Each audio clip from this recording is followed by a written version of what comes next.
침례교도의 신앙유산 베프티스트 헤리티지에 대한 두 가지 말씀만 상고하고자 합니다. 저를 따라서 해주시면 고맙겠습니다. 순수한 양심, 꾸밈 없는 믿음.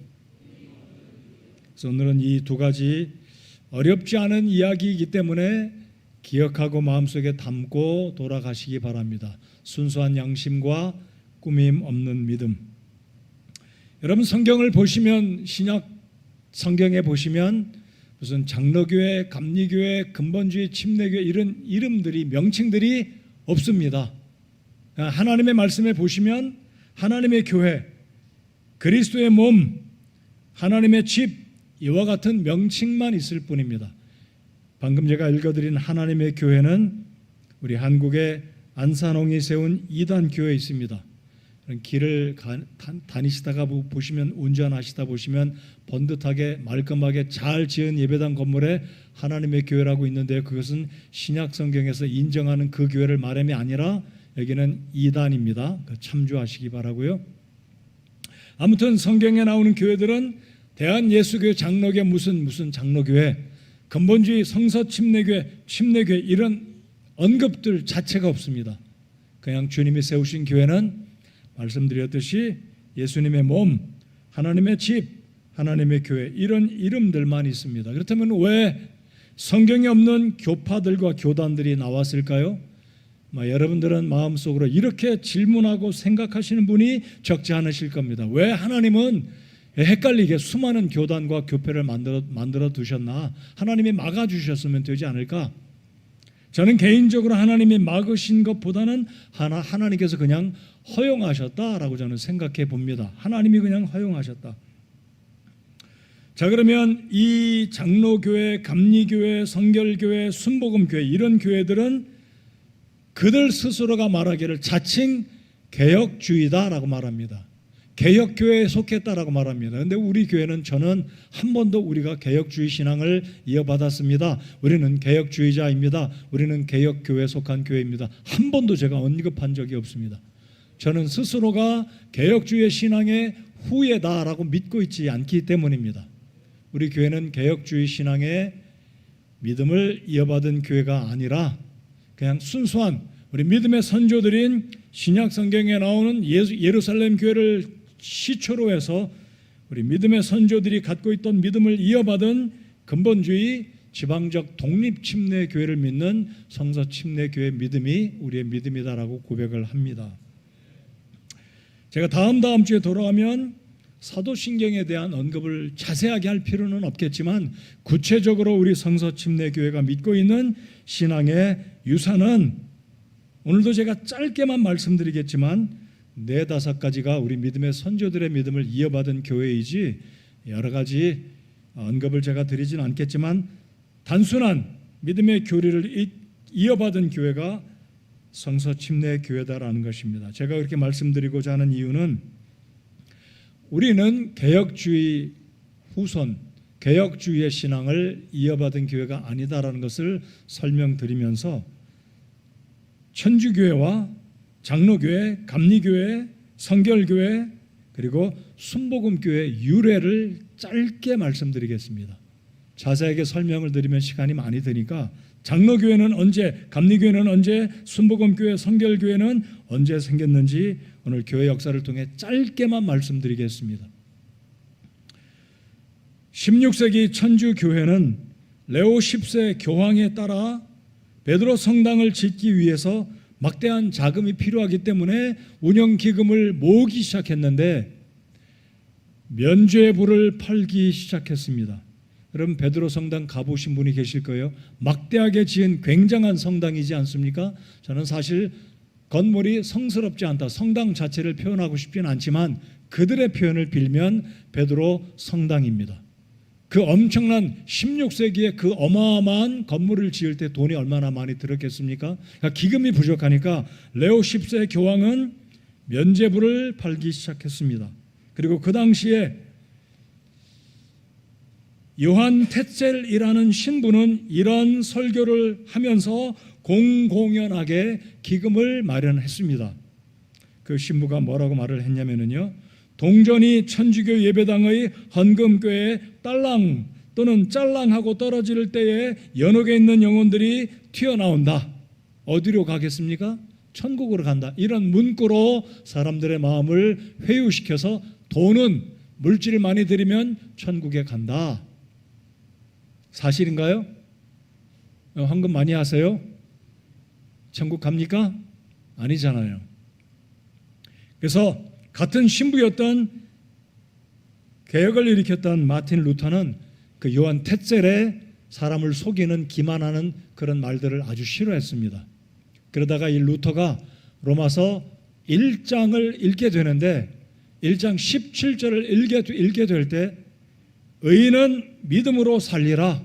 다시 말씀드리면 하박국에 있는 이 말씀을 바울 사도가 로마서에 언급한 이 구절을 읽고 그렇지 천주교회가 기만하고 있구나. 헌금으로 면죄부를 사서 연옥에서 지옥에서 천국 가는 게 아니라 믿음으로 구원받는다는 사실을 알고 천주교의 부패에 대해서 혁명, 개혁을 일으키고 98개 그러니까 98개 조항을 천주교 성당의 문 앞에 못을 걸어서 개혁을 일으키고 천주교에서 나온 것이 종교개혁의 발단이었습니다.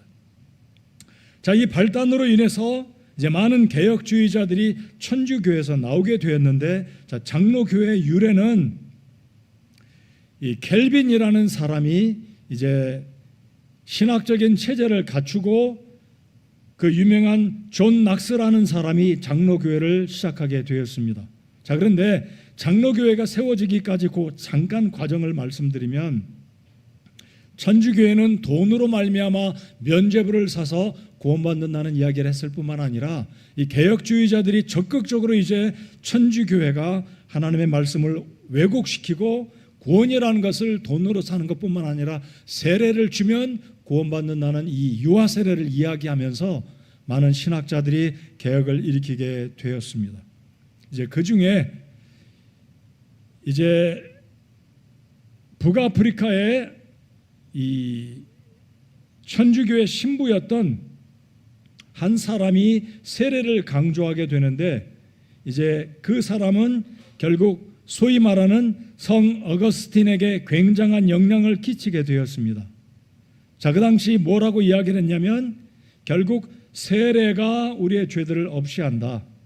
아담 안에서 모든 인류는 죄인으로 태어났기 때문에 유아도 어린아이들도 태어난 직후에 세례를 받아야 구원받는다라고 북아프리카 알렉산드리아의 신학자이자 천주교 신부였던 오리겐이 그런 선포를 하게 되었습니다. 자, 이 소식을 듣고 영향을 받았던 방금 말씀드렸던 성 어거스틴. 사실 우리는 성자를 잘 붙이지 않잖아요. 사실 성경을 잘 보시면 구원받은 사람이 성도입니다. 그 성도라는 영어 단어가 세인트입니다. 고린도전서 1장에 보시면 구원받은 사람들 즉 성도된 세인트. 근데 천주교에서는 세인트라는 이 칭호를 붙이지 않습니까? 그래서 아무튼 이 오리겐의 영향을 받았던 성 어거스틴은 이런 말을 합니다.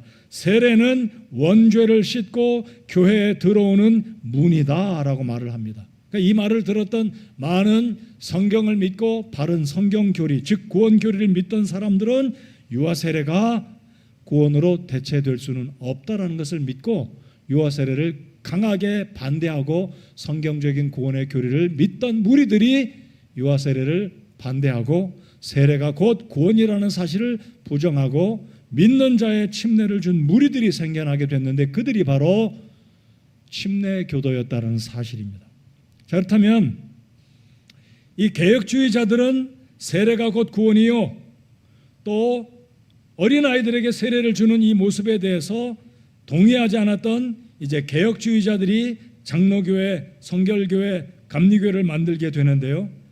1739년에 존 낙스는 칼빈의 신학적인 영향을 받고 장로교회를 세우게 됩니다. 그때가 18세기. 그리고 마틴 루터는 천주교의 부패를 깨닫고 종교개혁을 일으키지 않았습니까? 그래서 루터는 루터교회를 세우게 됩니다. 한국의 루터교회들이 사실 많지는 않지만 가끔 보실 거예요. 루터교회, 성공의 교회. 오늘날도 성공회가 있습니다.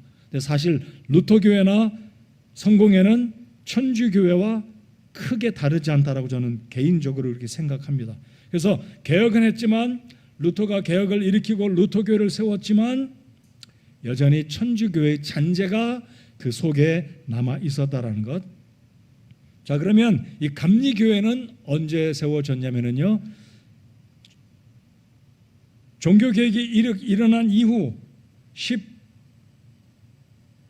17세기경에 종교개혁, 16세기경에 1517년이니까요. 16세기경에 종교개혁이 일어나고 그 이후로 1739년 영공회의 성공회 사제 또는 성공회 신부였던 요한 웨슬리가 성결운동, 거룩운동, 성경 읽기와 금욕과 기도를 강조하는 성화의 운동을 그의 동생 찰스 웨슬리와 운동을 일으키게 되면서 많은 사람들이 이 영적인 각성과 깨달음을, 감동을 받고 부흥운동을 시작하게 되는데, 감리교회는 요한 웨슬리 영국 사람에 의해서 시작됐지만 결국은 미국에서 감리교회가 세워지게 됩니다. 그래서 1784년 미국의 벌티모어에서, 미국 동부에 있죠, 동북부의 벌티모어에서 공식적으로 감리교회가 창립이 됩니다. 그리고 감리교회 선교사들이 북한에 가서 평양을 중심으로 부흥운동을 일으키게 되는데, 평양의 부흥운동 당시에 미국에서 왔던 감리교회 선교사들에 의해서 감동을 받은 한국의 그리스도인들이 1911년도에는 대한 성결교회를 공식적으로 창립을 합니다. 그래서 부흥에서, 이 평양에서 감동을 받았던 감리교회 선교사들에 의해 감동을 받았던 평양의 목사들이 1910년이 무슨 일이 일어났습니까? 한국의 1910년 기억하시나요? 19년이죠. 19년. 그래서 아이고 3.1절 그러잖아요. 그러니까 3.1절 운동이 일어나기 얼마 전에 1911년에 평양에서 공식적으로 성결교회가 창립됐다. 자, 감리교회 이미 생겼고 장로교회는 그 이전에 생겼고 성결교회가 생겼다라는 것. 자, 그러면 오순절 순복음교회는 1906년입니다. 그러니까 감리교회보다 성결교회보다 좀 더 이르죠. 미국에서 흑인 목사, 흑인 설교자인 윌리엄 시무어, 특별히 미국의 LA의 아주사라는 거리에서 이들이 영적인 운동을 일으키면서 순복음교회가 시작됐고요. 그리고 이 순복음교회 이 목사들의 영향으로 한국에서는 1958년 한국 동란이 그치고, 그러니까 우리 교회보다 3년 이후죠. 우리 교회는 55년도에 생겼으니까 순복음교회는 최자실 목사와 그의 사위 조영기 목사에 의해서 1958년 여의도에서, 워낙은 여의도가 아니라 저 불광동 어디에 있었습니다. 그렇죠? 거기에 있다가 여의도로 옮겨서 교회를 짓고 부흥하게 되는데, 이게 한국에 있는 순복음교회 시작이 되겠습니다. 자, 그러니까 장로교회, 감리교회, 성결교회, 순복음교회, 소위 말하는 개혁교회들은 종교개혁이 일어난 이후에 20세기 초반까지 장로교, 감리교, 성결교회 그리고 순복음교회, 이런 교회들이 생겨났다라는 겁니다. 물론 천주교회는 구교로서 323년에 컨스탄틴이 국교로 인정하고 선포하면서 4세기경에 이미 천주교회는 이미 기존에 있었다라는 것.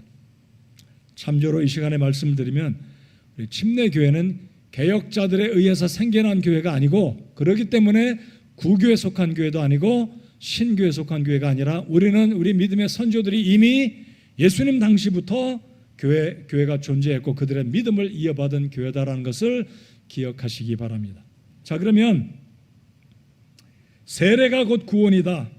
유아 세례를 베풀었던 이들로 인해서 몇몇 영적으로 바른 믿음을 갖고 있던 우리 믿음의 선조들은, 혈통적으로는 선조가 아니죠. 왜냐하면 그들은 유럽 사람이기 때문에 혈통적으로는 우리의 직접 선조는 아니지만 영적인 의미에서 그들은 우리 믿음의 선조들이다라고 볼 때, 이 천주교회와 개혁주의자들 일부는 유아 세례를 받아들이고 세례가 곧 구원이라고 믿었을 당시에 이 믿음의 순전한 믿음을 갖고 있었던 성경적인 구원 교리를 믿고 있던 이들은 유아 세례를 받아들이지 않았습니다. 그리고 구원은 세례와 동일한 것이 아니다. 믿는 자의 세례 그리고 회개하고 예수 그리스도를 영접하는 자들만이 하나님의 자녀로 거듭난다는 확실한 구원 교리를 믿던 자들은 유아 세례를 거부하고 성인들에게 침례를 베풀었습니다. 다시 강조합니다. 구원받은 신자의 침례를. 자, 그러다 보니까 천주교에서 바라볼 때, 개혁주의자들이 바라볼 때 저들은 어렸을 때 유아 세례를 받더니 성인이 된 이후에 또 침례를 준다 해서 또 침례 받는다 해서 재침례 교도들이다라는 이 명칭, 조소하고 논려되는 의미로 아나베프티스트라는 말로 그 당시에 침례 교도들이라는 말이 최초로 역사상 불려지기 시작했습니다. 그때가 그러니까 17세기, 18세기가 되겠습니다. 그러니까 우리 침례 교도는 우리 스스로 침례 교회라는 표방을 하고 교단이나 교파 이름을 붙인 것이 아니라 성경적인 구원의 교리를 믿던 이들이 천주교회와 개혁주의자들 가운데 일부가 세례를 인정하고 세례가 곧 구원이다라고 믿고 있는 그들에 의해서 놀림받고 조롱당하는 측면에서 별명으로 재침례 교도들이다라고 불려졌다는 겁니다. 여러분, 세계 역사를 보면 이 기록들은 분명히 기록에서 찾아볼 수가 있다라는 것입니다. 그래서 우리 침례교회의 배경은 시작은 이미 예수님이 세우신 교회에서부터 시작이 됐지만 침례교회라는 이름도 없었고 침례교도들이다라는 이런 명칭조차도 없었지만 세계 역사 가운데 구원의 교리를 왜곡하고 세례가 곧 침례가 곧 구원이라고 가르치는 잘못된 이들 때문에 올바른 성경 교리를 믿고 주장하는 우리 믿음의 선조들이 다른 사람들에 의해서 불려진 이름이 곧 재침례 교도, 그리고 시간이 흐름에 따라 재라는 이 접두사 라틴어로 아나라는 말은 떨어져 나가고 베프티스트들만 남았다. 그래서 우리 침례 교도의 이름은 이때가 유래다라는 것을 기억하시기 바랍니다. 그래서 우리는 이 당시에 우리 믿음의 선조들은 물을 뿌리는 세례나 물을 붓는 관수례가 아니라 물속에 잠기는 수침례, 물속에서부터 완전히 올라오는 이머전 베프티즘을 믿었다라는 것. 그런데 여러분, 지금도 장로교에서는 영어로 침례를 베프티즘이라고 불러요. 워낙에 영어의 이 베프티즘이란 말은 헬라어 밥티조에서 왔는데, 밥티조란 말은 물을 뿌린다, 물을 붓는다가 아니라 물속에 잠긴다라는 말이 베프티즘, 밥티조의 원어의 의미입니다. 근데 세례도 여전히 스프링클링 베프티즘, 포링 베프티즘, 관수례도 영어로는 베프티즘으로 불러요. 그냥 참조하시기 바라고. 그래서 우리가 믿는 침례는 물을 붓거나 관수례가 아니고 물을 뿌리는 포링도 아니고 스프링클링도 아닌, 여러분 스프링쿨러 아시잖아요. 잔디밭에 물을 뿌리는 기계를 스프링쿨러라고 하는데, 이 스프링이란 말은 물을 흩어 뿌린다. 우리가 믿는 침례는 그래서 물을 뿌리거나 붓는 게 아니라 물속에 잠기는 수침례를 성경적인 침례라고 믿습니다. 자, 이러다 보니까 우리의 이름이 자연적으로 다른 사람들에 의해서 저들은 침례 교도들이다 라고 불려진 것이 종교개혁 이후에 18세기, 17세기경에 우리 믿음의 선조들의 이름이 침례 교도들이다 라고 불려지게 된 것이 우리 침례교회 이름의 역사적인 유래다라는 것을 기억하시기 바랍니다. 그래서 잠시 말씀드리면 이 당시에 재침례 교도들, 우리 믿음의 선조들이 믿고 강조한 것은 네 가지가 되겠습니다. 제가 다다음 주에 2주 후에 또다시 언급을 간략히 드리겠지만, 이 당시 우리 믿음의 선조들이 강조한 것은 신자의 침례다. 여기서 말하는 신자는 일반 종교를 믿는 신자를 말하는 게 아니라 believers baptism, 믿는 자들의 침례, 신자, 구원받은 믿는 자들의 침례를 우리는 믿었습니다. 둘째는 성경의 절대적인 권위, 이 세상에 많은 법전들이 있고 권위적인 책들이 있지만 최고의, 우리 그리스도인들의 삶의 최고의 권위는 절대적으로 하나님의 말씀이다. 세 번째는 정교, 교회와 국가가, 정치와 교회가 분리돼야 함을 우리 믿음의 선조들은 믿었습니다. 네 번째, 개교회는 교단과 교파에 의해서 다스림 받는 게 아니라 분리되어진 독립성을 지니고 있다. 개교회의 독립성. 그래서 우리가 믿는 것은 지방적 독립 침례 교회가 성경적이다라고 믿습니다. 그래서 여러분들이 성경을 읽어보시면 로마에 있는 교회, 고린도에 있는 교회, 빌립보에 있는 교회 성도들과 집사와 목사들에게 편지하노니라고 기록된 것은 교단과 교파가 성경에는 명시가 언급이 없다라는 사실 기억하시고, 성경적인 교회는 교단에 속한, 교파에 속한 교회가 아니라 지방적이고 독립된 개개의 교회가 성경적인 본래의 신약적인 교회다라는 것을 믿고 확신하시고, 우리 교회로 인해서 우리 하나님께 믿음의 선조들로 인해서 감사하는 저와 여러분 되시기 바랍니다. 예수님 당시에 예수님이 오실 때 독특한 인물이 한 사람이 있었는데 그의 이름은 침례자 요한이었습니다. 세례자 요한이 아니라 침례자 요한입니다. 다시 말씀드립니다. 예수님 당시에 침례 교회가 없었어요. 침례 교도라고 불려진 침례라는 이름이 들어간 사람은 딱 한 사람, 마지막 대언자였던 침례자 요한입니다. 영어의 이름도 John the Baptist입니다. 근데 우리 한글에는, 개역 성경에는 세례 요한, 침례 요한, 장로교회니까 세례 요한이라고 부르고 침례교회니까 저들과 구별하기 위해서 침례 요한이라고 부르는구나, 이렇게 이해하기가 너무나 쉽습니다. 정확히 말씀드리면 침례자 요한이 맞습니다. 맞습니까? 아까 말씀드렸듯이 베프티즘이란 이 말은 밥티주에서 왔는데 장로교회는 세례를 주면서 그것도 영어로 베프티즘이라고 불러요. 아니, 더 말씀드리면 영어 사전도 베프티즘을 세례라고 번역을 해요. 이게 좀 잘못된 거죠. 영어에 베프티즘 그러면 치옷을 써서 침례라고 써야 되는데 한글 사전에 보면 베프티즘 해놓고 번역은 세례라고 번역돼요. 여러분 영어 사전 보세요. 다 그렇게 되어 있습니다. 영어 사전 만든 사람이 잘못한 거죠. 베프티즘은 세례가 아니라 침례로 사전에도 명시해서 우리 신앙의 용어도 베프티즘은 세례가 아니라 침례가 옳습니다. 그렇죠? 자, 이제 그러면 본론으로 들어가서 우리 성서 침례 교회는 신앙의 유산을 교리적으로 측면하면 제가 21개 신조를 강조를 많이 했었고 20번씩이나 우리가 믿는 신조 설교를 지지난 주까지 끝마쳤습니다. 제가 어제도 늦게까지 신조를 정리하고 책으로 편집하는 과정을 작업을 했습니다. 자, 그러면 주보에 우리 믿음의 유산, 믿음의 선조들은 누구냐? 학자들이 이렇게 정리를 합니다. 첫 번째, 침례 교도는, 오늘날의 침례 교도는 아나베프티스트들의 영적인 후손이다. 이 말은요, 혈통의 후손은 우리 아시안 사람들은 혈통적으로 유럽의 아나베프티스트들의 후손이 될 수가 있습니까? 없습니까? 혈통적으로 될 수가 없죠. 우리는 아시안이고 그들은 유럽 사람들이니까요. 참조로 여러분 스위스에 가시거들랑 꼭 쥐리히를 방문하시기 바랍니다. 스위스의 쥐리히에 방문하시면 우리 믿음의 선조 그 필릭스 만츠라는 침례교도, 이 아나베프티스트의 선조가 있는데 이 사람은요 놀림을 받고, 야 니네들은 물속에 잠기는 침례를 받으니까 너 한번 죽어봐라 해서 물속에 순교를 당한 분인데 바로 그 자리에 필릭스 만츠라는 동판으로 우리 믿음의 선조인 이름이 거기에 남아 있습니다. 전 가보지 못했어요.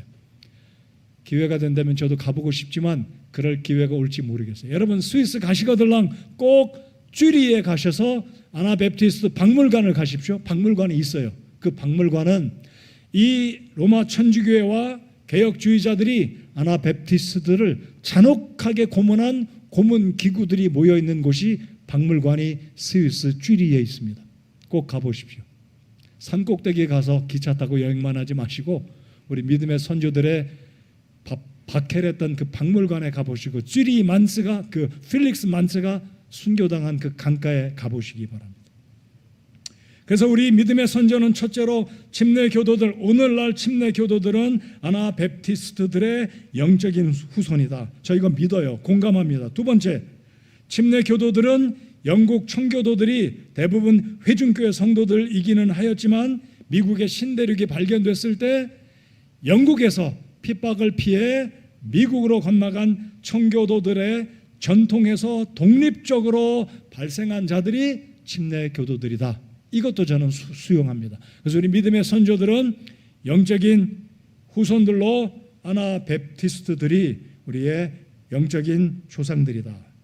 그리고 영국의 청교도들 가운데 전통에서 그들의 전통 가운데서 독립적으로 침례교회, 미국에 있는 우리가 믿고 있는 BBFI, 미국 성서 침례교회 친교회들, 그리고 독립 침례교회들 믿는 교리적으로 우리와 동일한 침례교회들이 이렇게 유럽에서 건너간 청교도들의 전통에서부터 다시 독립적으로 성경의 바른 교리를 믿는 자들이 우리 현재 존재하는 성서 침례교회, 침례교회 교도들의 영적인 선조들이다라고 이렇게 보겠습니다. 자, 이제 오늘은 제가 교리적인 측면에서 침례교회 유산에 대해서 말씀을 드리는 것보다는 오늘 읽은 본문 디모데후서 1장 1절로 5절까지 특별히 두 가지 다시 따라서 해주시면 감사하겠습니다. 첫 번째, 순수한 양심. 두 번째는 꾸밈 없는 믿음. 이 두 가지만 꼭 기억하시고 여러분 가슴에 담아 두시기 바랍니다. 우리 믿음의 선조들은 순수한 양심에 따라 주님을 섬겼고 꾸밈 없는 믿음이 있었기에 천주교회가 부패하고 개혁주의자들이 구원을 세례로 동일시하고 유아들에게 침례를 줄 때 우리 믿음의 선조들은 순수한 믿음으로, 순수한 양심으로, 꾸밈 없는 믿음으로 타협하지 않고 하나님의 말씀을 지켜왔다. 이것이 우리 침례교도의 정신적인 교리적인 측면보다는 교리적인 바탕에 바로 이 두 가지 요소가 있었기 때문에, 순수한 양심과 꾸밈 없는 믿음이 있었기 때문에 우리 믿음의 선조들이 하나님 말씀을 붙들고 핍박 가운데서 타협하지 않았다라고 저는 믿습니다. 3절을 우리 같이 한번 읽어 보시겠습니다. 3절입니다. 시작.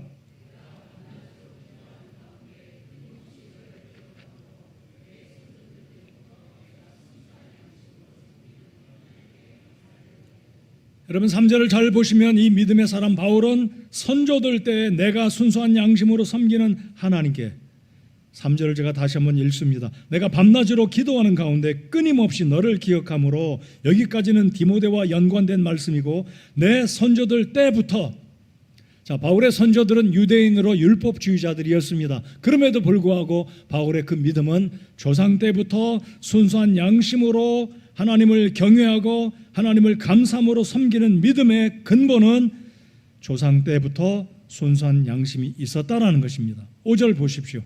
자, 이제 디모데의 근본주의 침례교회 선조라고 할 수 있는 바울과 디모데의 믿음의 모습은, 신앙의 유산은 어디에 근거를 두고 있습니까? 내가 내 속에 있는 꾸밈 없는 믿음을 회상하노니 그것은 먼저 내 할머니 로이스와 내 어머니 유니게 속에 있었으며, 자, 공통점은 바울의 믿음도 디모데의 믿음도 조상들부터 내려왔다라는 겁니다. 하루아침에 갑자기 생긴 게 아니라 조상부터 내려왔다라는 것입니다. 이것이 우리 믿음의 선조들의 믿음을 우리 후예들이 여전히 물려받게 된 첫 번째는 순수한 양심, 두 번째는 꾸밈 없는 믿음입니다. 어려운 이야기 아니죠? 순수한 양심, 꾸밈 없는 믿음. 자, 그러면 우리 한국 사람들이 흔히 어머니 뱃속에서부터 예수님 믿었다라고 말하는 네 글자 뭘까요? 모태신자. 저는 이것을 장난삼아 농담삼아 모 밑에 시옷을 넣어서 모태요 모태신자라고 제 스스로가 표현도 해봅니다. 미국 사람들은 이런 표현을 안 써요. 나는 태어나면서 믿었다라는 표현을 하지만 어머니 뱃속에서부터, 어머니 mother's womb, WOMB, 어머니 뱃속에서부터 믿었다는 표현은 미국 그리스도인들은 안 써요. 근데 우리 한국 사람들은 뱃속에서부터 믿었다는 표현을 하는데 사실 이게 가능한가요? 어머니 뱃속에서 믿음을 가질 수 있나요? 불가능합니다. 자, 아무튼 우리 믿음의 유산, 어머니 아버지가 믿었다. 2대, 3대, 4대, 5대 크리스찬 가정이다. 저는 이것은 굉장한 축복이라고 믿어요. 오늘 우리가 부른 찬송가, 어머님의 무릎에서 들었던 그 말씀, 이게 소위 말하는 모태 신자들, 제2대, 3대, 4대 부모의 신앙을 이어받은 3대, 4대 크리스찬 집안에서 태어난 자녀들의 축복이라고 저는 믿어요.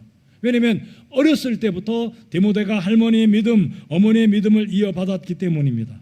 그래서 어려서부터 복음을 듣고 하나님 말씀을 듣고 어머니의 기도, 어머니의 무릎에서 말씀을 들을 수 있고 그렇게 자란 사람들은 놀라운 복을 받은 사람이다라고 믿어요. 여러분 2대째, 3대째 믿고 믿음 안에서 자라오신 분 한번 손 들어 보십시오. 2대째, 3대째, 네, 손 내려 주십시오. 복입니다.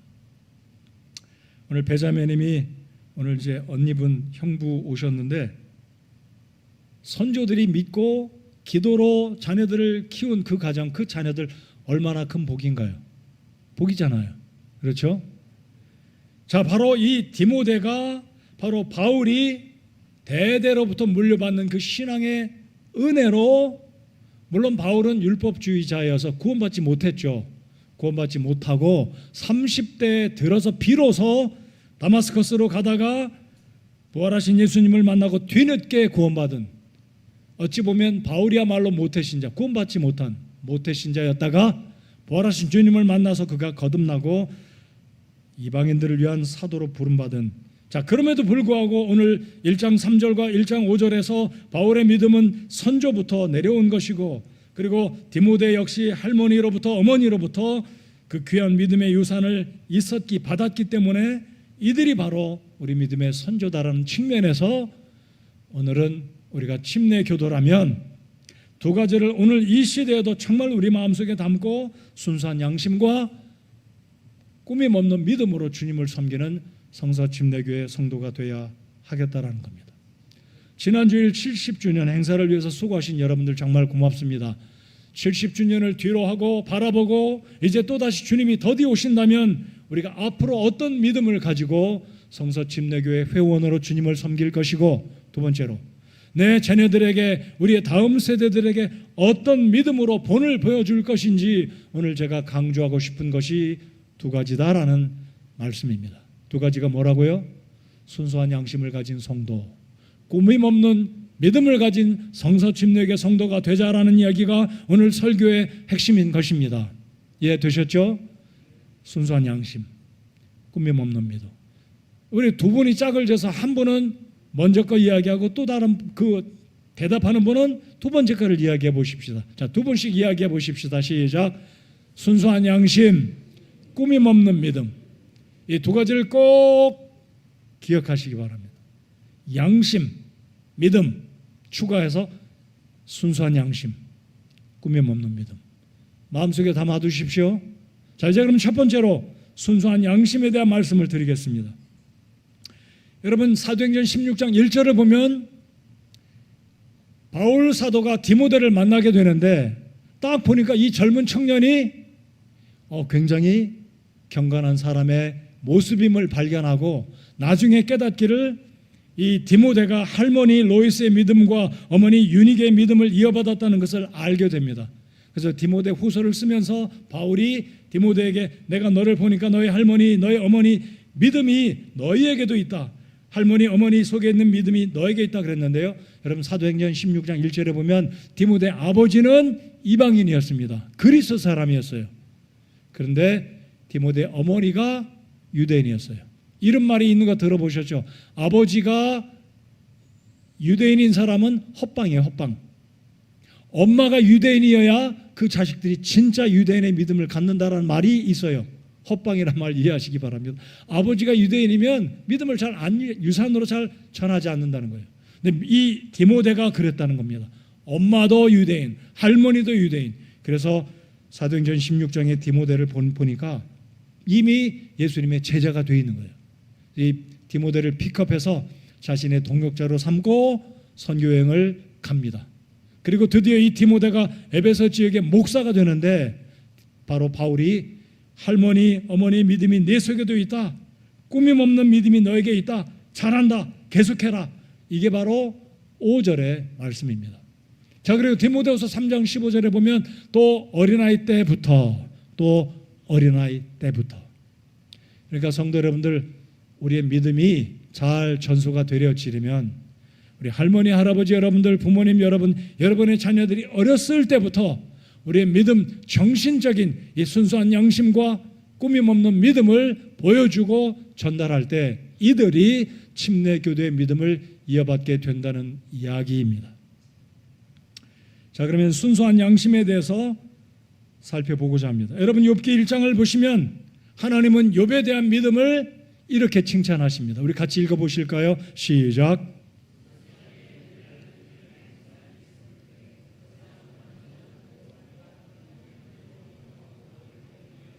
여기 노란 글자를 잘 보십시오. 사탄이 욥이 부자니까 시기하고 질투하고 하나님께 고소하잖아요. 하나님, 욥의 재산을 다 가져가십시오. 욥의 건강을 무너뜨려 보십시오. 저 사람 분명히 하나님 믿지 않을 겁니다. 그럴 때 우리 하나님이 욥을 소개한 구절이 바로 이 구절입니다. 우스 땅에 욥이라는 사람이 있는데 완전하다. 여기서 완전하다는 말은요, 히브리어 원문의 의미로 보면 순전하다. 그래서 개역 성경에는 욥을 가리켜서 순전한 사람이다. 순전하다는 말은 오늘 본문에 바울 사도가 가졌던 순수한 양심과 같은 의미입니다. 이게 히브리어 탐의 의미입니다. 순전하다. 전혀 잡티나 오물, 오류, 온갖 잡동사니가 들어있지 않는 순전한, 영어로 하면 pure, 깨끗함, 순수한 양심입니다. 그래서 순수한 양심에서 순진하고 단순한 하나님이 기뻐하시는 믿음이 나온다라는 사실을 기억하는 저와 여러분 되시기 바랍니다. 우리 주님께서 마태복음 10장에 이런 말씀을 하셨습니다. 우리 또 같이 한번 읽어보시겠습니다. 10장 16절 시작. 보라, 내가 너희를 보내는 것이 양을 이리들 가운데로 보내는 것과 같도다. 그러므로 너희는 뱀같이 지혜롭고 비둘기같이 무해하라. 자, 두 가지 측면입니다. 예수님께서 사랑하는 12제자를 어느 일정한 기간 동안 훈련을 시키시고 이제 전도를 위해서 내보내는데 세상을 이제 맞닥뜨려야 되잖아요. 율법주의자들을 만나고 온갖 무신론자들을 만나게 되는데 두 가지를 당부하셨습니다. 지혜로워라. 그리고 하나는 비둘기같이 무해하라. 이 말은 다른 의미로 순전하라, 순수하라 이거예요. 세상에 찌들지 말고 오염되지 말고 지금처럼 순수한 마음을 계속 유지하라 이거죠. 찌들면 너희들도 그렇게 세속화돼서 세상처럼 구분되지 못하고 타협하기 때문에 주님은 두 가지를 명심하라고 당부하라고 말씀 주시기를 지혜롭고 순수하라. 이런 측면에서 잠언 14장 15절 말씀을 한번 보겠습니다. 잠언 14장 15절 읽겠습니다. 시작. 단순한 자는 모든 말을 믿으나 분별 있는 자는 자기의 가는 것을 잘 살피느니라. 단순하다는 것은 순수함이 아닙니다. 단순함을 영어로 심플입니다. 근데 심플한 사람은 구별을 어떤 때는 잘 하기도 하지만 저도 굉장히 좀 지혜롭지 못해서 판단력도 떨어질 때가 있음을 고백합니다. 다시 강조합니다. 퓨어하다는 말은 영어로 나이브와 다른 겁니다. 순수하다는 것은 순진함과 다른 거예요. 여러분, 순진하면 진리를 비진리로 구별하지 못합니다. 그래서 주님께서 너희들 세상으로 전도하러 가는데 뱀처럼 지혜롭고 그 대신에 오염되지 말고 순수함을 유지하기 위해서 비둘기처럼 무해하라, 순수하라 주님이 당부하신 겁니다. 세상으로 가지만 오염되지 말고, 세상으로 가지만 속지 말고 비진리와 거짓 진리, 악한 영과 진리의 영을 구분하라. 그래서 복음을 증거하라는 사도로 쓰임 받으라고 주님이 당부하신 겁니다. 자, 그러면 다시 강조합니다. 오늘 이 시대 굉장한 이단들이 많아요. 하나님의 교회 그리고 신천지 굉장한 이단들이 많아요. 근데 순진한 사람들이 교회를 오래 다녔어도 진리와 비진리를 구분하지 못합니다. 이 말씀처럼 단순한 자는 모든 말을 믿어요. 여러분, 우리 주님은 우리를 단순하기를 원치 아니하시고 순수한 양심을 갖기를 원하십니다. 구분하시기 바랍니다. 순수하십시오. 그러나 순진한 쑥맥 같은 그런 사람이 되면 안 될 겁니다. 구분해야 되니까. 맞습니까? 그래서 우리는 구분해야 됩니다. 자, 우리 또 한 말씀 한 가지 보시면 우리 주님께서 마태복음 5장 8장에 이런 말씀을 하셨습니다. 5장 8절. 자, 순수함과 순진함의 차이. 이런 말씀으로 잘 깨달으셔야 되겠습니다. 자, 5장 8절 읽겠습니다. 시작. 마음이 순수한 자들은 복이 있나니 그들이 하나님을 볼 것이기 때문이요. 순수하다. Blessed are the pure in heart. Blessed are the pure in heart. Because for they 뭐라고요? shall see God. For they shall see God 그랬습니다. 그러니까 마음이 깨끗하고 순수한 자들이 하나님을 볼 것이고 천국을 볼 것이고 하나님의 축복들을 볼 수 있는 믿음의 눈과 영적인 귀를 갖게 되는 것이 순수한 마음을 가진 사람들입니다. 순수함을 잃어버리면 하나님 안 보여요. 계산적이니까. 세상을 오염돼서 우리의 시야가 흐려지니까 안 보이는 겁니다. 진리와 비진리를 하나님의 믿음의 좋은 교회들과 타협하는 교회, 거짓 진리와 참된 진리를 볼 수가 없는 겁니다. 오염되다 보니까, 혼탁하다 보니까. 그래서 주님은 마음이 순수한 자들은 복이 있다라고 말씀하십니다. 그리고 5장 3절에 영이 가난한 자들은 복이 있나니 하늘의 왕국이 그들의 것이기 때문이요. 그래서 영이 가난한 것과 마음이 순수한 자, 마음이 청결한 자는 같은 맥락이다라고 저는 믿어요. 영이 깨끗하고 순수한 자, 순수한 마음, 순수한 양심을 지닌 자, 바로 이 그리스도인들이 우리 믿음의 선조들이었다라고 믿습니다. 그래서 성경의 진리를 믿게 되는 것은 순수한 양심을 지닐 때, 마음이 순수할 때, 영이 깨끗할 때 하나님의 깨끗한 진리의 말씀을 스폰지처럼 빨아들이고 더럽고 오염이 된 것은 자연히 느끼고 구분하게 된다. 여러분 담배 안 피시죠? 그렇죠? 제가 왜 이야기를 드리냐면 길을 갔다가 어디선가 담배 냄새가 오면 금방 깨달아요. 느껴요. 제가 그럽니다. 어디 길을 가다 누가 담배 피는구나. 돌아서면 한쪽에 누가 담배를 피고 있어요. 마음이 편치 않아요. 무슨 이야기냐면요, 우리의 순수한 영을 갖고 있고 순수한 양심을 갖게 되면 비순수한 것이 오게 될 때 우리의 영이 깨닫게 되고 느끼게 되고 불편하고 가까이 가고 싶지 않다. 이게 바로 우리 믿음의 선조들이 지녔던 순수한 양심이다라는 겁니다. 바울이 그랬다라는 것. 그래서 이 시대에 우리 젊은 청년들이건 나이가 좀 드신 연세가 많으신 분이건 우리 모두는 우리 선조들의 믿음을 이어받기 원한다면 근본적으로 순수한 양심을 늘 유지해야 되겠다라는 것. 그래서 오늘 이 시대에 우리 청년들은 직장에서 또는 치열한 대학 입시와 취업의 경쟁 사회 가운데 순수한 양심, 순수한 마음 갖기가 너무나 어려워요. 순수한 마음을 가지면 사람들이 우습게 보거든요. 내 밥이라고 생각하거든요. 저 그리스도인 내 밥이야. 놀려대고 부당한 요구를 받고 갈등과 충돌을 겪어야 하는 것이 순수한 양심으로 깨끗한 하나님의 말씀 편에 서서 진리 편에 서서 살아가는 그리스도인들이 겪어야 하는 고충이자 어려움, 고난들일 수 있습니다.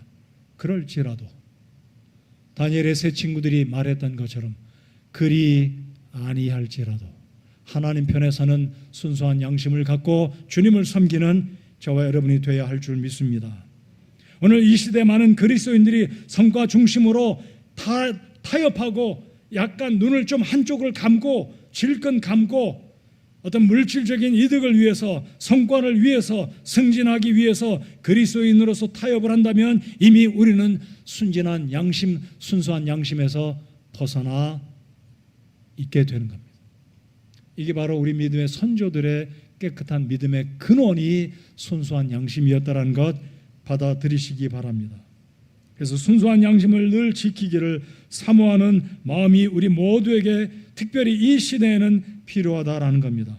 바로 그런 사람, 그렇게 믿음으로 살았던 인물이 다니엘과 요셉과 같은 사람이다라고 저는 믿어요. 다니엘은 음식으로 자신을 더럽히지 않으려고 목숨 걸고 느부갓네살 왕의 신하의 음식 관리하는 그에게 찾아가서 부탁을 하지 않습니까? 이것이 바로 순수한 양심을 지닌 우리 믿음의 선조의 하나님 앞에서의 처신이었다라고 믿습니다. 우리 하나님 말씀 같이 한번 읽어보시겠습니다. 디모데전서 4장 2절을 읽겠습니다. 너무나 분명한 말씀이에요. 이 말씀 분명히 잘 이해가 되어지는 말씀인 줄 제가 믿습니다. 디모데전서 4장 2절입니다. 우리 같이 읽겠습니다. 시작.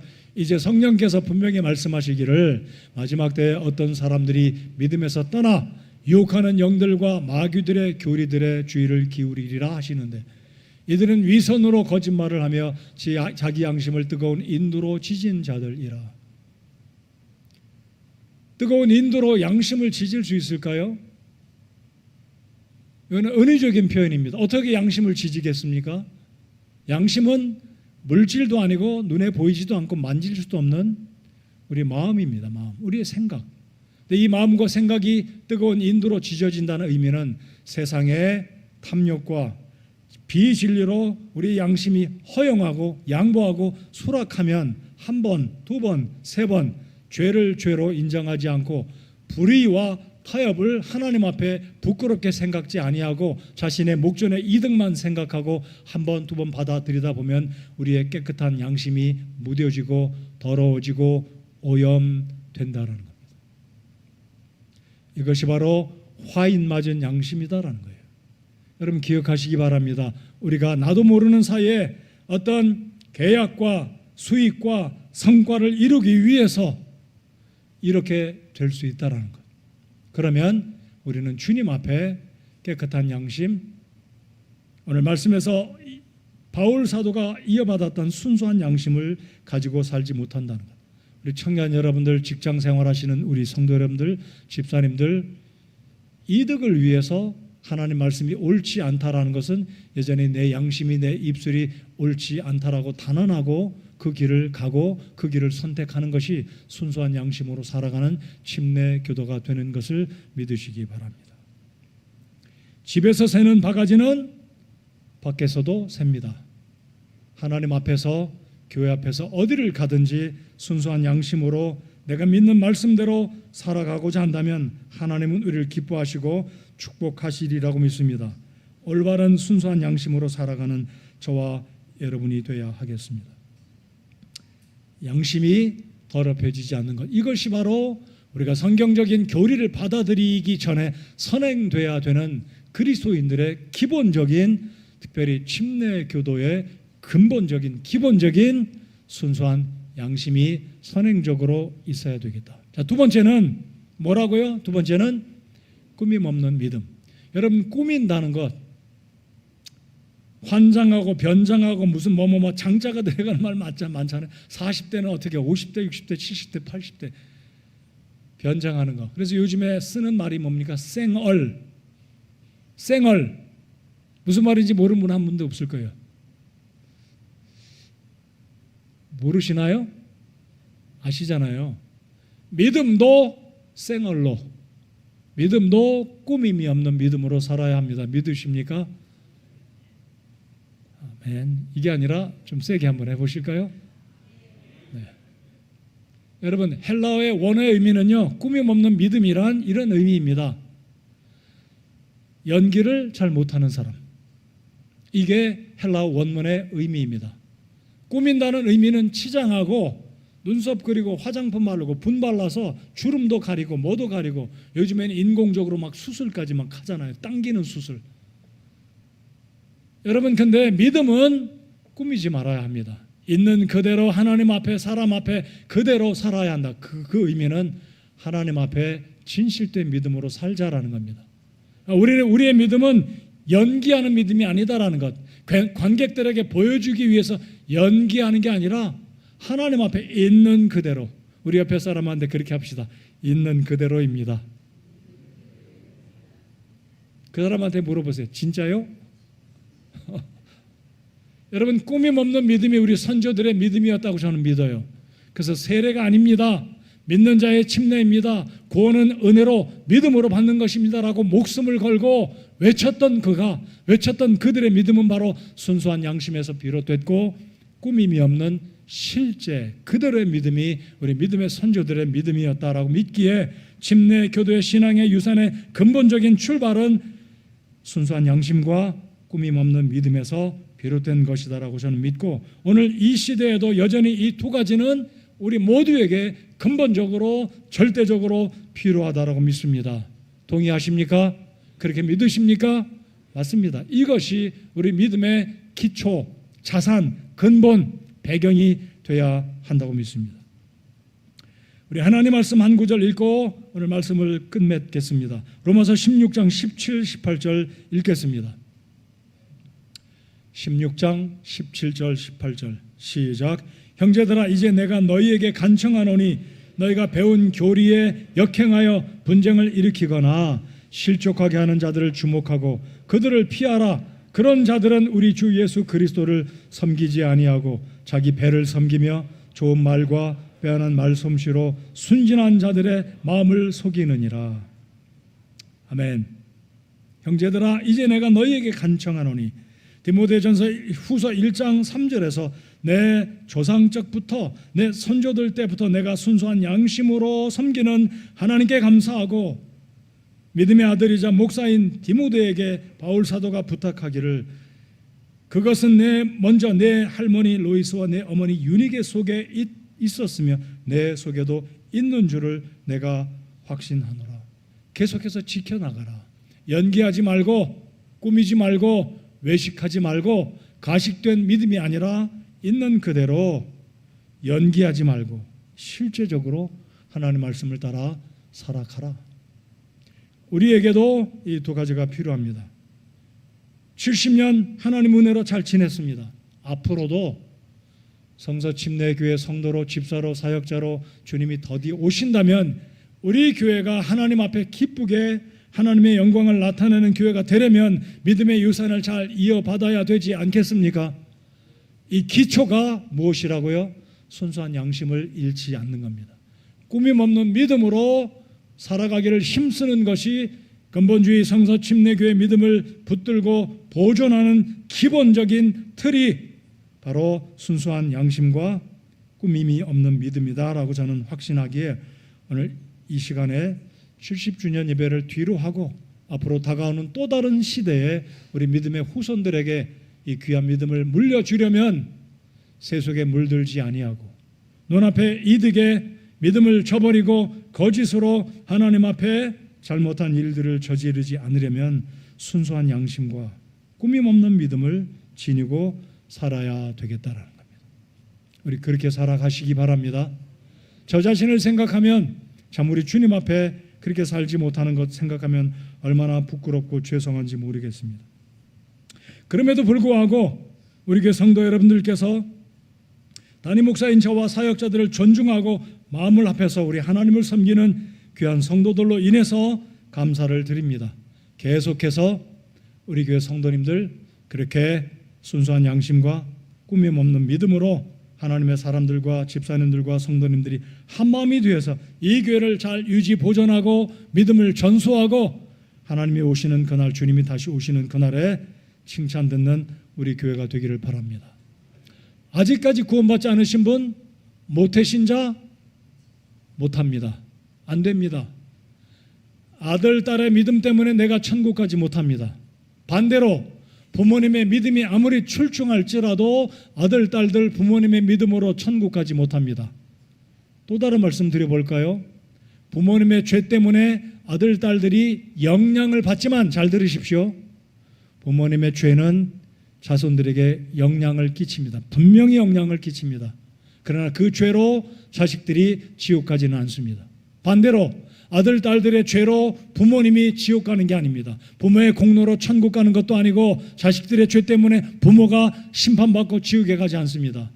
모두가 지옥 가고 천국 가는 이유는 본인 스스로의 회개함과 믿음 때문에 천국 가고 불신하면 지옥 가게 되는 것이 성경의 말씀입니다. 맞습니까? 오늘 이 아침에 내가 주님 앞에 천국 갈 수 있는 확신의 근거는 세례도 아니요 종교적인 의식도 아니라 분명히 주님 앞에 하나님의 은혜 안에서 믿음으로 구원받는다는 사실을 믿고 확신하시고 아직 구원받지 않으신 분은 주님 앞에 회개하고 나오시고 주님 앞에 죄인임을 인정하고 예수님을 여러분의 개인의 구주로 믿으신다면 하나님은 오늘 즉시로 영생의 축복을 주실 것입니다. 아직 구원받지 않으신 분 그렇게 구원받으시기 바랍니다. 우리 다 같이 일어나서 찬송하겠습니다.